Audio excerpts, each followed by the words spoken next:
Welcome back to my Out of the Park 19 playthrough with the Kansas City Royals. It is the offseason in 2020.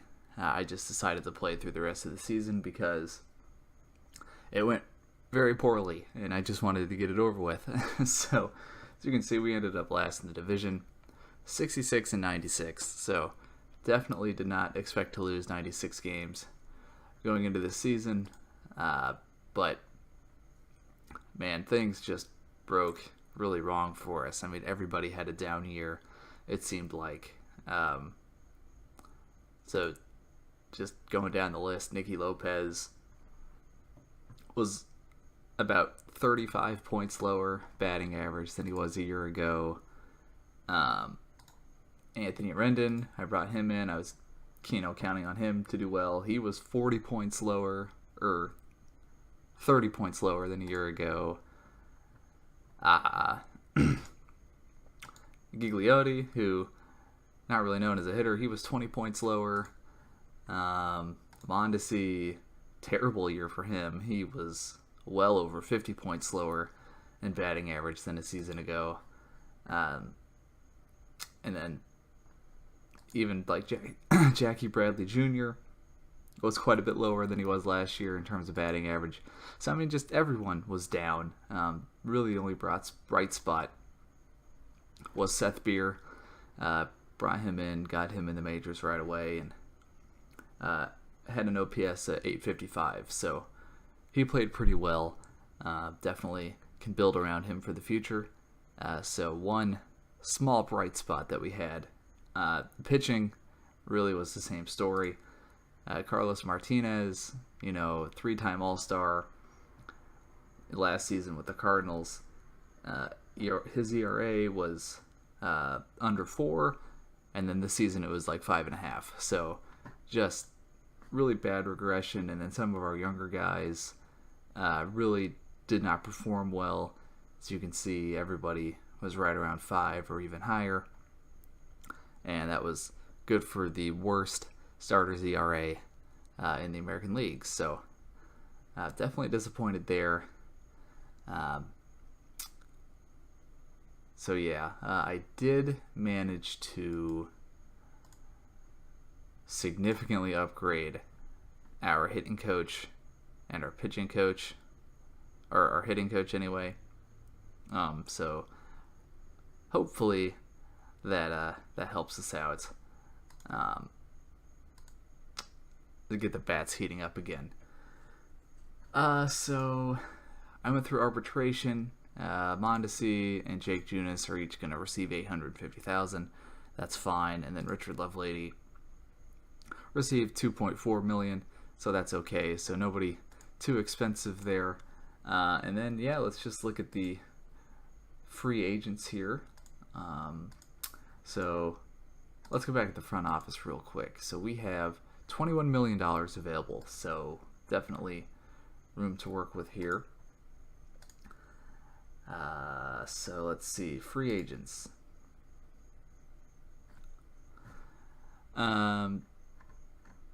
So Mookie Betts is available, but he's going to be too expensive unless something crazy happens.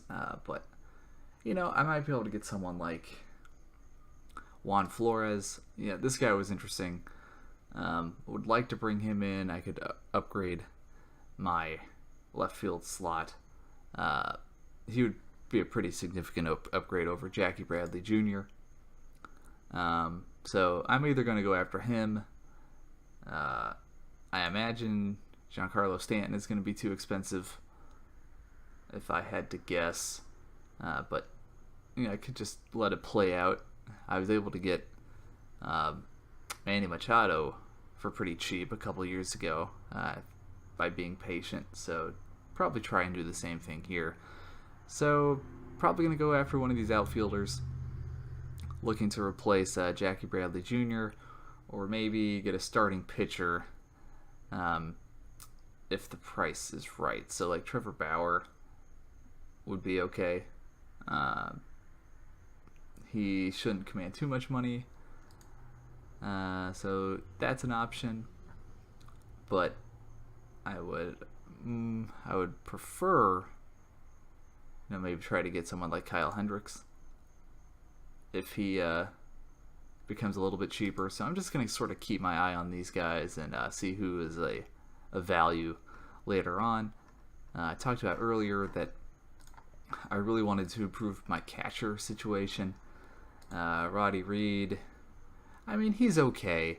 It's not the end of the world if I have to roll him out there, but would like to improve this, but unfortunately there's just nobody in free agency to speak of. So I'm going to kind of comb through the available catchers and maybe try to work a trade. But other than adding one more outfielder or maybe a starting pitcher, and then maybe trying to find a catcher, although that's probably not likely, I think this lineup's going to stay pretty much the same. I'm not going to go adding a whole bunch of guys here. I know we were terrible this season, but I really think a lot of it was bad luck.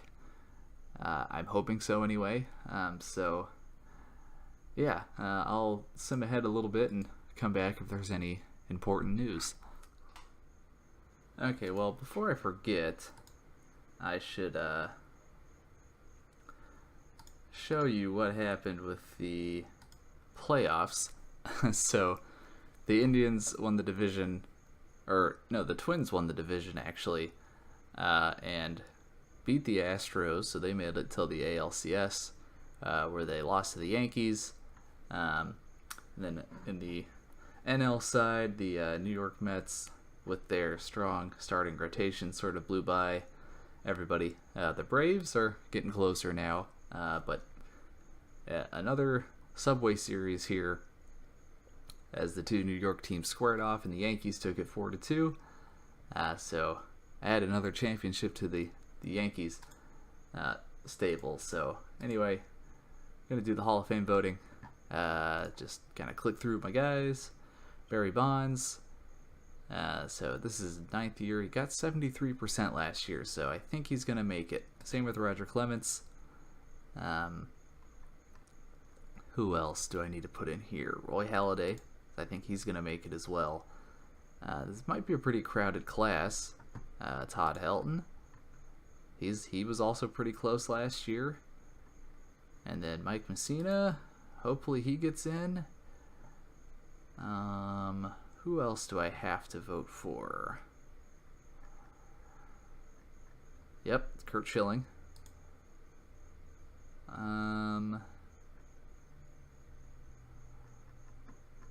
Kind of get all the obvious ones out of the way. Billy Wagner, he's not going to make it, but I'm still going to vote for him. Wow, only 12%. That sucks. Who else is there? Okay, now who... I wish you could sort by this, but let's see. Any really obvious first ballot or first year guys?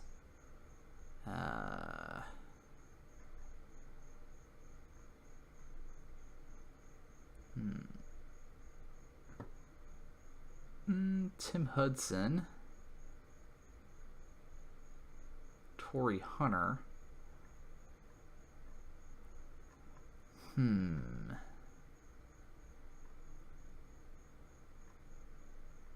Aramis Ramirez, Rafael Soriano. Nah, Wilson. Not really seeing. I'm gonna vote Torrey Hunter. Oh, and then Jeff Kent. I always vote Jeff Kent. So now I have one more slot.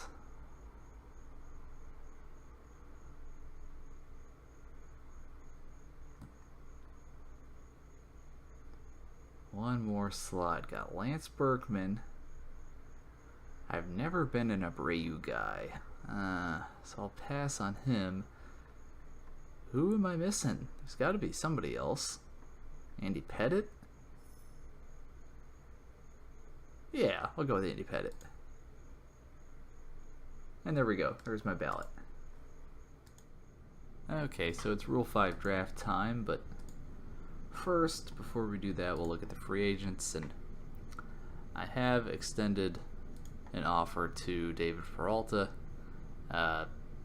for him to just sort of be a part of my platoon at left field.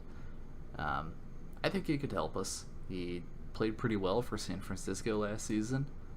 Just, a solid bat to add to the lineup. Just kind of look at the top guys here. Mookie Betts, still way out of our price range. And Kyle Hendricks, his price is starting to come down a little bit. Got my eye on him. Trevor Bauer, I don't even think he's worth it, to be honest. I don't know.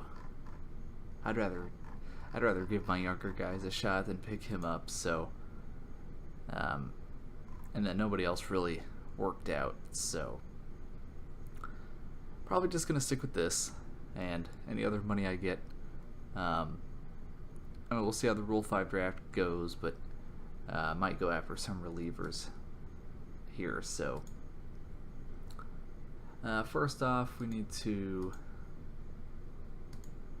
make sure we have everybody protected that we want. So I have 3 more spots on the secondary roster.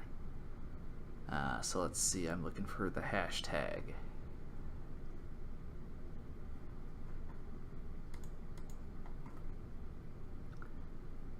Oh, make sure there's nobody.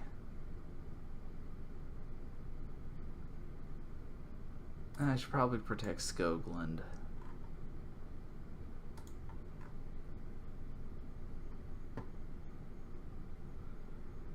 Ooh, definitely need to protect Joey Wentz.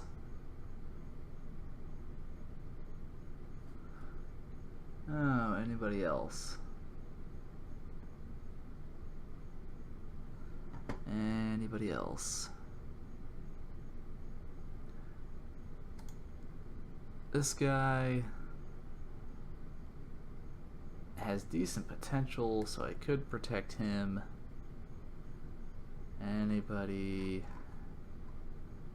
Yeah. Well, let me see who's in the pool.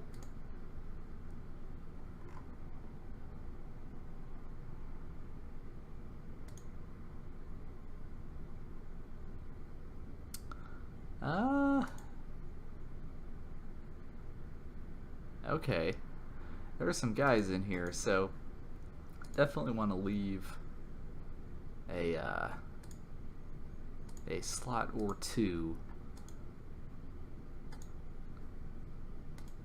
Anybody that I can just dump? Yeah, I don't need you on here.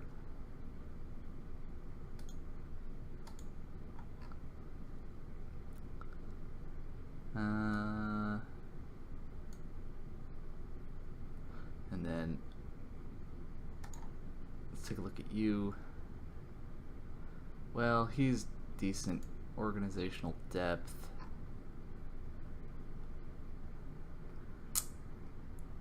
I'm just trying to find guys that I can get rid of.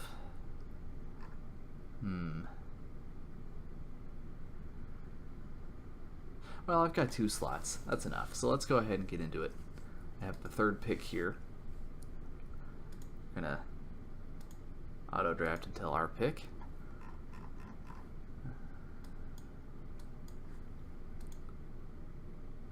Let's just see what our head scout wants to do. Kevin Plawecki. He's a catcher. Not a great one, though. More interested in some of these outfielders here.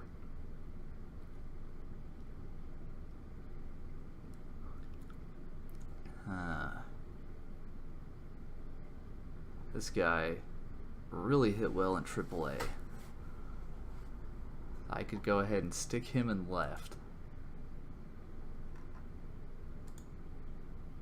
Now this guy is really interesting too.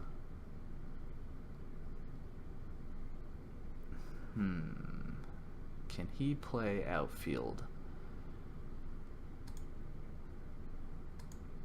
Let's see, outfield. He could be an okay outfielder. I don't need any more first basemen. Let's just sort by potential and see what we get here.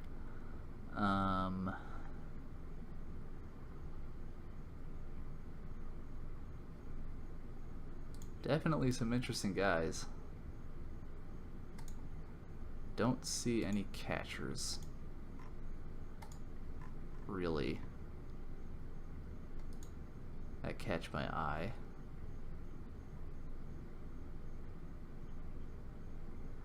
Yeah, I mean, that guy could be decent, but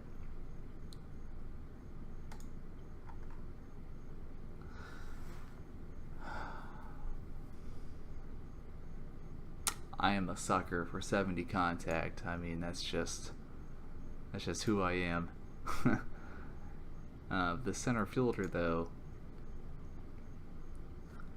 with a 168 OPS plus in AAA, that's not messing around. I could just stick him in left. You know, good eye discipline. Not a home run hitter, but a speed demon. Okay.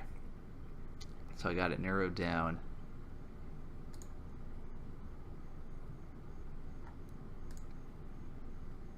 Man, where did all these guys come from?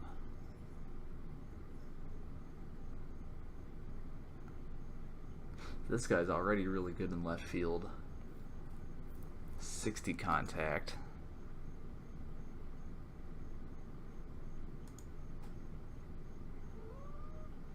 I have enough infielders.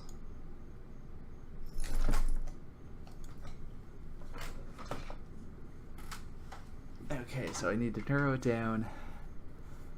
70 contact with still decent home run power, really good gap power. Going to be a liability defensively, but I can still play him there.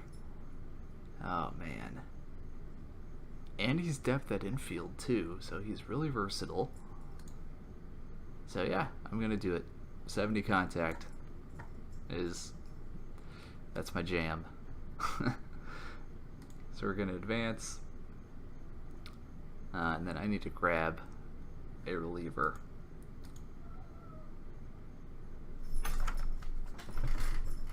So if I just go to pitching potential here, stuff potentials, or anybody at all.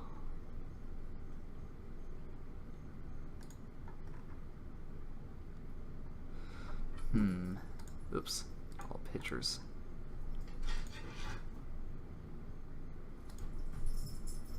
Anybody at all. Let's see, 80 stuff.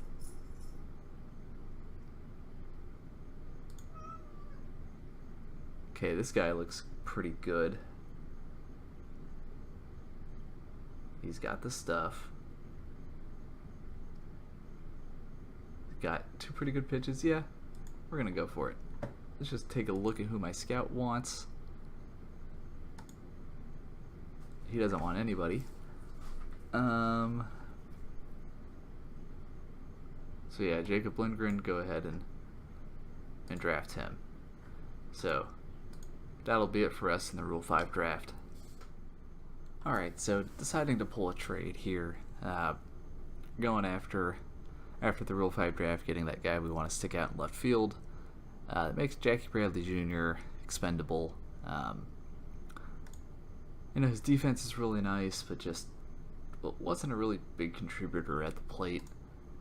So I'm going to throw him along with just some throwaway reliever. And I'm going to get Oscar De La Cruz, who the Cubs view as a relief pitcher, but I think he can be a starter.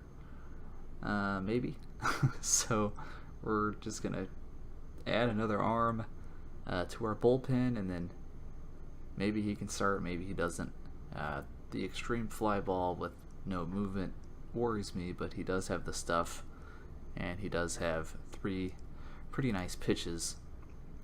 So at the worst, he'll be a good bullpen arm, and then also throwing in a catcher who, may develop into just a, solid backup catcher or something. So I'm gonna go ahead and pull the trigger on that one. So there we go. Added another pitcher to our lineup there. And yeah, go ahead and get him on the, yep, looks like he is on the active roster. So there we go. Got a new bullpen piece. So there we have it. We did sign David Peralta, so should be a solid bat for us. Decent defensive left fielder while we get our new guy up to speed defensively. So yeah, pretty happy with that. So if we just go to the free agent list, a lot of the big guys have signed now. Mookie Betts ended up going to the Giants. So Kyle Hendricks is still out there, and his request is continuing to drop. We could still afford him technically. Got 16, almost 17 million available. The problem is he's 31, and oh boy. So his asking price is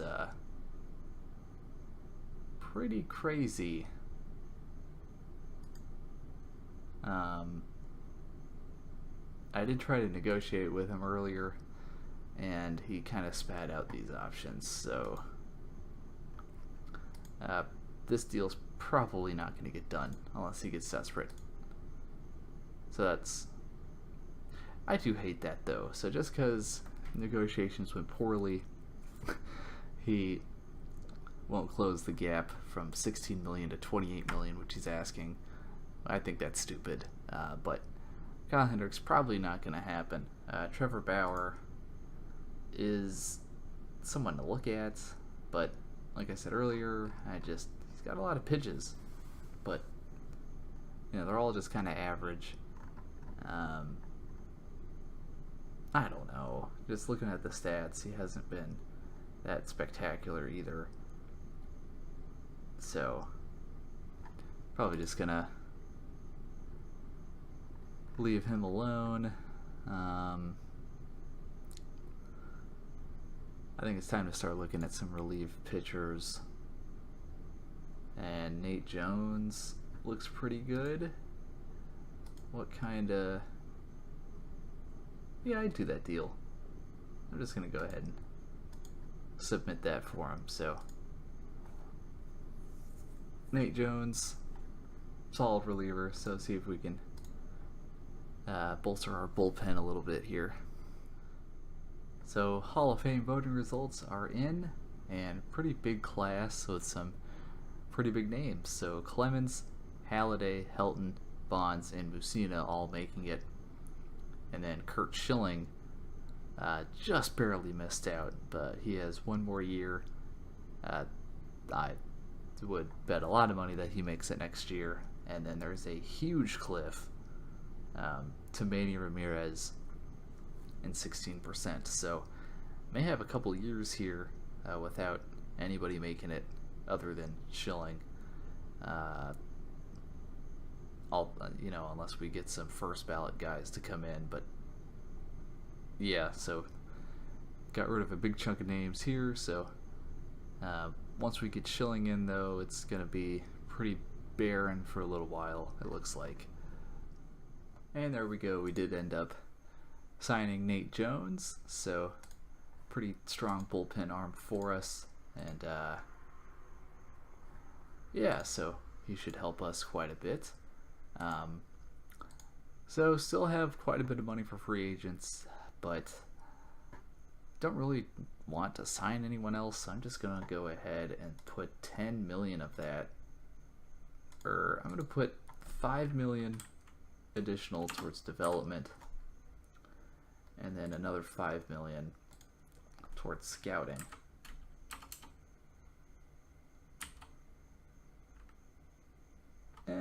No, let's raise scouting up to 25 million. So now, or 24 is the hard cap. So we're gonna go ahead and max that out. So still have $8 million left. in case we do end up being okay and want to be buyers at the trade deadline and want to take on some additional salary. I doubt that's going to happen, but you never know. So just leave us a little breathing room there, but go ahead and pump a lot of money into the youth development budget. So that'll be pretty big for us. Well, hold on a minute. Is this the cap? Can I not do more than 20? Can I do 22? I can. Okay, yeah. Just bump it up a little bit there. But yeah, anyway, that's going to do it for the off season. So I'm just going to go ahead, sim through sim training or spring training really quick, and then, I'll make a new video for opening day. So I will see you guys then.